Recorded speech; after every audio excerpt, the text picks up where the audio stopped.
Hello, good evening to all. कधी-कधी नकळतच आपल्या आयुष्यात काही काही संधी चालून येतात, ज्याचा आपण विचारही करत नाही. मी असं का म्हणते? चला तर सांगते. त्यासाठी हा व्हिडिओ पूर्ण बघा. मी मंदिरात जाऊन आधी बघून आले की गर्दी आहे की नाही. त्यानंतर मी पूजेचं ताट घेऊन मंदिरात गेली आणि तुम्हा सर्वांना महाशिवरात्रीच्या खूप खूप शुभेच्छा. हा व्लॉग अपलोड करायला उशीर होत आहे. हा व्लॉग महाशिवरात्रीच्या दिवशीचा आहे. मंदिरात गेल्यावर आम्ही छान अशी पूजा करून घेतली आणि मंदिरात लगेचच जलाभिषेक सुरू झाला. तर तोच सर्वांनी मिळून जलाभिषेक केला. त्यानंतर सायंकाळी मंदिरात भजन संध्या ठेवलेली होती आणि त्यासाठीच ही सर्व तयारी सुरू होती. प्रत्येकाने आपापलं काम वाटून घेतलं आणि माझ्या वाटणीला आलं होतं शिवजीचा शृंगार करायचं काम. आणि यासाठीच मी म्हणत होते की कधीकधी आयुष्यात काही संधी नकळतच चालून येतात. महाशिवरात्रीच्या दिवशी शिवजींचा शृंगार करायची संधी मिळाली, ही माझ्या आयुष्यात आलेली सुंदरच संधी मी समजते.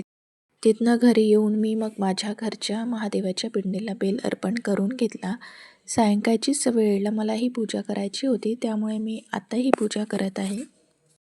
कधीकधी घरी रिकामं बसलेलो असतो तर एकही काम येत नाही आणि कोणत्या कोणत्या दिवशी एवढे काम एकाच दिवशी येतात की काही विचारू नका.